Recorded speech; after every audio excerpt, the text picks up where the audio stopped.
m'appelle Bienvenue Eric Mankabou. Donc, je suis le coordonnateur de la communauté de Malika, de la chapelle Sainte-Catherine de Sienne. Voilà, donc c'est ça. Donc, monsieur Bienvenue, bon, yow naka la communauté catholique bu Malika bi dundee Noël bi ak contexte pandémie bi yow lan moo ci sa woon xalaat quoi. Voilà, je pense comme tout Sénégalais, donc avec la situation actuelle de la pandémie, le coronavirus, donc on a vécu la fête de Noël, en fait dans la joie d'accueillir l'enfant Jésus, mais aussi avec beaucoup de précautions, voilà, beaucoup de gestes barrières, en nous lavant les mains et en utilisant le gel, et voilà, en portant les masques. C'est comme ça qu'on a eu à vivre vraiment cette année, la fête de Noël. Voilà, donc c'est ça. Donc monsieur Bienvenue yow kenn du la bàyyi te waxuñu ni parce que bu ñu dugg see dañaa gis ni suñu chapelle bi dafa nekk en chantier ñu la doon laajte yow lan ngay wax ak kii quoi maanaam acteur de développement yi nekk Malika loolu ni sollicité ci chapelle bi quoi. Voilà, donc comme ni ñu ko gisee ñu ñëpp ñu ngi en chemin voilà construction si diggi liggéey bi donc mais su ngeen seetloo bois da ngeen gis ni y a un arrêt, voilà, et cet arrêt est dû à cause de manque de fonds, voilà, donc comme pandémie bi laal na ñëpp, donc ñun aussi kenn épargné wuñu pandémie épargné wuñu, donc on est en difficulté de fonds. Alors on a beaucoup de difficultés pour terminer les travaux. Alors c'est pour cela que nous lançons un appel à tous les bailleurs de fonds, à tous les Malikois, voilà, toute personne qui peut vraiment nous aider à terminer ces travaux-là, voilà, nous sommes preneurs. Donc nous vous appelons vraiment à venir nous soutenir, à venir nous aider, parce que là c'est la maison de Dieu, et la parole de Dieu déclare que notre trésor, c'est ce que nous faisons de bien. Parce que ce que nous faisons de bien, voilà, Dieu va nous le récompenser. Tout ce que tu fais de bien, Dieu te le récompensera. Alors, mettons la main dans la poche vraiment pour venir en aide à cette église, à cette chapelle de Malika, qui est vraiment une fierté pour tous les chrétiens de Malika. Donc, nous lançons un appel pour toutes bonnes personnes qui voudraient vraiment nous aider à venir vraiment nous rencontrer pour vraiment terminer ces travaux. Vraiment, nous comptons vraiment sur toute personne pour que vraiment Malika aille de l'avant. Parce que vraiment la maison de Dieu qui se trouve au niveau de Malika, si cette maison est bien bâtie et bien, voilà, bien ornée, les chrétiens seront vraiment dans la joie de célébrer les offices. Alors quand un chrétien est dans la joie pour célébrer les offices, sa prière monte vers le Seigneur. Et nous ne manquerons jamais de prier pour que Malika puisse aller de l'avant. C'est ça mon cri de cœur. Et que le Sainte-Catherine de Sienne, elle est composée de 6 CB. Donc quand on dit CB, c'est communauté ecclésiale de base. Alors on a 6 CB, dont les 6 CB sont Saint-Augustin, Saint-Joseph, Saint-Gabriel, Sainte-Sœur Faustine, Saint-Louis-Marie Grignon, voilà, et Saint-François Xavier. Donc, ce sont les 6 CB qui composent la communauté de Malika. Alors, en nos jours, nous reconnaissons vraiment que cette communauté grandit, et elle grandit. Alors, nous voyons aussi qu'il y a beaucoup d'engagement à nos jours, des jeunes qui s'engagent pour la bonne marche de l'Église. Alors, nous leur disons merci d'avance, merci pour tout ce qu'ils font pour l'Église. Merci pour tous les présidents de CB, merci pour tous les présidents des amicales, merci pour tout ce que vous faites pour votre Église. Que Dieu vous le rende au centuple. Voilà, donc la composition vraiment de la communauté de Malika. Mais pour vous dire que la communauté de Malika, c'est-à-dire, on est dans une quasi-paroisse, c'est-à-dire Yembel Malika. Alors, quasi-paroisse Yembel Malika. Mais le secteur de Malika, c'est le secteur de Malika qui compte 6 CB. Alors, on a 2 prêtres, dont un administrateur, voilà, de la quasi-paroisse et son vicaire. Donc, l'administrateur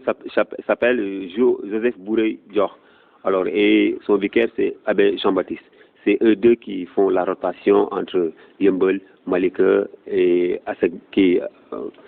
Comico et Asecna. Donc, c'est les deux qui font la navette entre ces secteurs. Alors, voilà. Nous vous rendons grâce, nous vous disons merci pour votre écoute, pour votre intervention. Nous savons que vous allez faire, voilà, que vous allez vous manifester et que vous allez vraiment nous venir en aide par rapport à notre communauté. Merci, merci, et joyeux Noël, joyeux Noël. Donc, quand il pleut, da ngay gis fii yëpp day tooy daanaka kii nekk si bis yi ak kii nekk si biir yi yéen a yem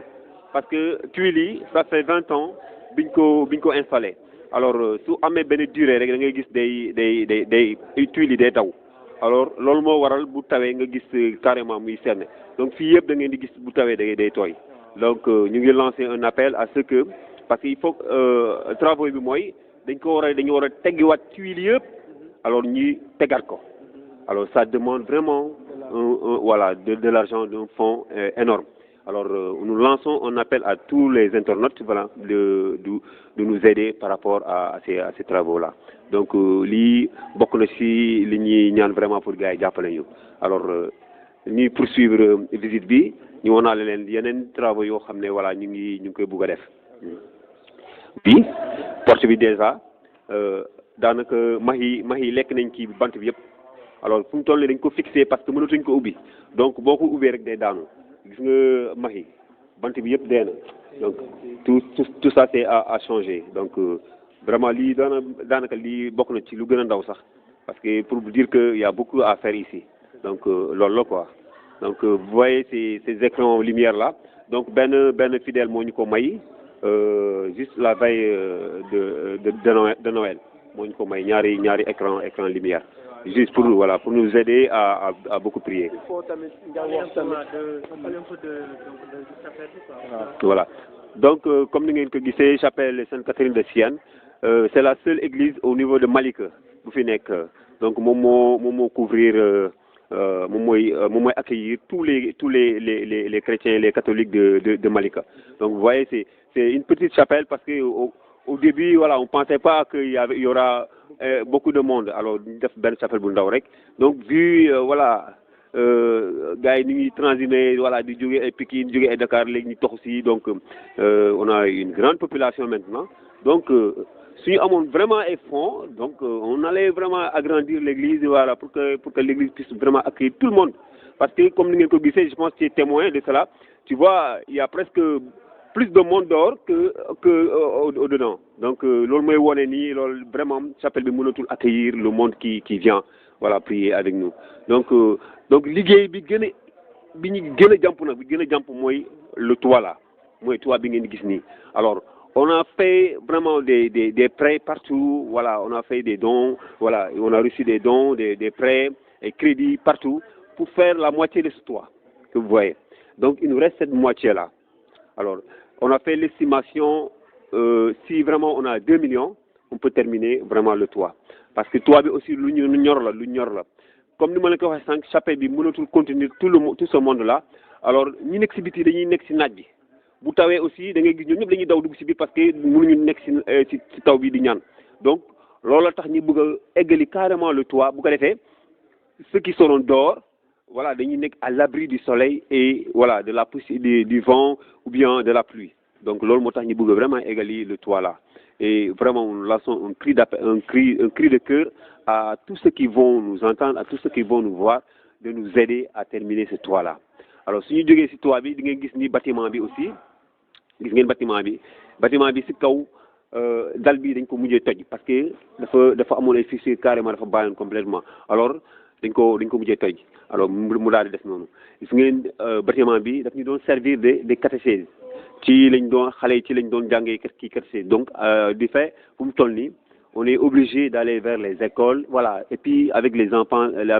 c'est pas tellement adéquat du yombul quoi parce que élève bu tasee donc il faut nga réunir xale yi pour après ñi mën a ñibbi day def ñuy xaw a sonal donc tey jii bu ñu mënoo am ku ñu yeggale ku ñu defaraat toit bi kuuleel ñu toit bi donc na nekk benn apport bu baax a ba bu rëy si ñun mu nekk loo xam ne dinañu gën a arrangé comme ça tous nos élèves vont venir ici pour faire la catéchèse ici au lieu d'aller vers des écoles donc loolu am solo la voilà. bon man maa ngi tudd Ndoye Mendy ñu gën ma xam ci Jean Noël waaw di nekk ci communauté catholique bu Malika communauté Sainte-Cécile chapelle Sainte-Cécile de Malika paroisse Édouard Pop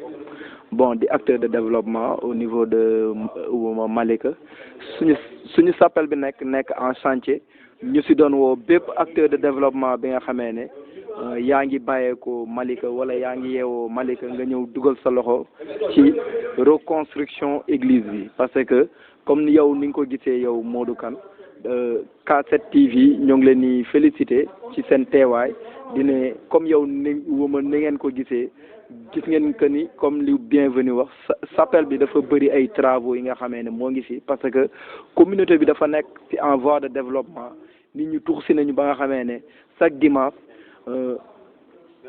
fidèles yi dañuy bëri ba nga xamee ne nit ñi dañuy nekk ci mbedd mi xam nga naaj bi di leen jàpp te bi ñuy def au moment de la consécration bi ñuy sukk da ngay gis que ni ñi nekk ci suuf du ñu mën a sukk parce que li ñuy sol ci suuf seen genou ci suuf lañ koy teg ñu bëggoon tamit bépp acteur de développement bi nga xamee ne mën nga ñu jàppale ci ay pavé nga jàppale ñu parce que fii dañ ko war a mën a pavé ba nga xamee ne ñi nekk ci suuf dinañ mën a def seen messe comme il le faut moment sukk buñ jotee ñu sukk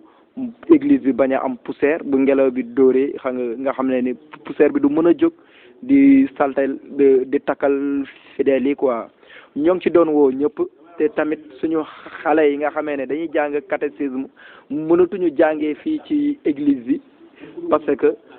comme ni ko bienvenu waxee toit bi plafond bi fee ci kaw dafa toj xam nga église bi yaa ngi koy gis ni bâtiment bi nga xamee ni fa la xale yi doon jàngee catéchisme yëpp booy xool amul benn bi nga xamee ni mën na recevoir ay élèves parce que dafa nekk ci yàqu-yàqu xam nga ñu bëggoon nañu peinture defaraat fenêtre yi yëpp ñu changé ko waaw ñoo ngi woo ñëpp nag xebuñu kenn mi suñu frère musulman dërëm ba lu waay am rek xam nga ñoo ngi lay ñaan nga ñëw xam nga jàppale ñu ci construction église bi waaw ñoo ngi remercier tamit monsieur Ndiogou Sow parce que moom au moins wane la le bon exemple moom jot nañu dugal fii robinet ñoo ngi ci sant de ko ci gërëm di woo tamit bépp acteur de développement rek bi nga xamee ne tamit mën nga comme lu Ndiogou Sow mën war a de plus ñoo ngi lay accueillir en grand bras ouvert nga ñëw dugal sa loxo parce que fii comme ni ko bienvenu waxee këru yàlla la lépp lu fi waay def rek dañ koy ñaanal yàlla fay ko au multiple wala au centuple xam nga loolu la rek waaw ñoo ngi kontaan di souhaiter joyeux Noël ak toute la communauté catholique bu Yëmbal Malika ak bu Sénégal ak ceux de la diaspora tamit du ma wax diaspora bi te du ma wax ci panel bi ma bokk mi panel Ouédiet bu Kuma Ndiakou ñoo ngi leen di woo ci suñu construction église ñoo ngi ci woo le ex-sénateur Charles Mendy di ci woo ñoom Zanet Tim ñoom président John Inam ñëpp daal képp ku ma dégg ci panel bi xam nga ñëw jàpp si xam nga yéen ñi nekkee extérieur ñoo ngi leen di woo ngeen gën a dugal seen loxo jàppale ñu ci suñu construction chapelle bi